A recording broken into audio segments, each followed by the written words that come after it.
সম্মানিত dear viewers, আসসালামু আলাইকুম। আশা করি সকলেই ভালো আছেন।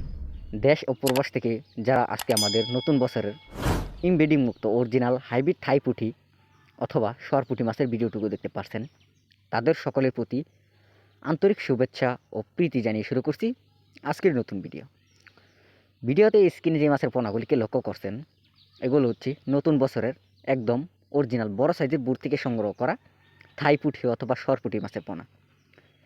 তাই যারা সরপুঁটি মাছের পোনা চাষ করতে চান, অবশ্যই আমাদের স্ক্রিনে দেওয়া নাম্বারে অথবা ভিডিওর টাইটেল থেকে নাম্বার সংগ্রহ করে সরাসরি ফোন করে অর্ডার করতে পারেন।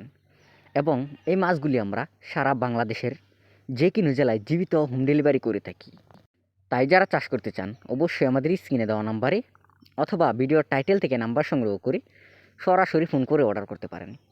এবং এই মাছগুলিকে আপনারা পুকুর বা ফ্লক সহ যে কোনো সাধারণ জলাশয় একক এবং অন্যান্য মাছের সাথে এই মাছগুলো আপনারা মিশ্র চাষ করতে পারবেন। এবং মিশ্র চাষ যদি করেন, অবশ্যই আপনারা কিন্তু কম সময়ে লাভবান হতে পারবেন। এবং আপনারা মাছটিকে কীভাবে চাষ করবেন এবং অবশ্যই আমাদের কাছ থেকে জেনে নেবেন। এবং আপনারা কম সময়ে বাজারজাত কীভাবে করবেন, অবশ্যই আমাদের কাছ থেকে জেনে নেবেন।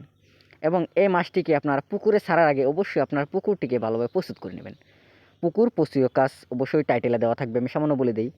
পুকুরে আশপাশে ময়লা আবর্জনা থাকলে অবশ্যই পরিষ্কার করে নেবেন। এবং মাটি কাটাই করতে হলে অবশ্যই মাটি কাটাই করে নেবেন। এবং চুন সার মেরে আপনার পুকুরটিকে ভালোভাবে প্রস্তুত করে আপনারা যে কোনো মাছ ছাড়তে পারেন। তো ভিউয়ার্স, এই মাছটিকে আপনারা অন্যান্য মাছের মতনই ফিড জাতীয় বা সমান খাবার খাওয়াতে পারবেন, যেমন এসিআই, আগাতা, মেগা এবং নারীসহ যে কোনো কোম্পানির খাবার। এবং ডুবন্ত খাবার হিসাবে রয়েছে সরষার খোল, কুড়া, ভুসি ইত্যাদি।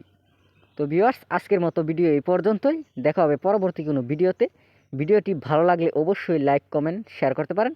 এবং আমাদের চ্যানেলে নতুন হয়ে থাকলে অবশ্যই চ্যানেলটিকে সাবস্ক্রাইব করে দেবেন। আল্লাহ হাফেজ, ধন্যবাদ। দেখা হবে পরবর্তী কোনো ভিডিওতে।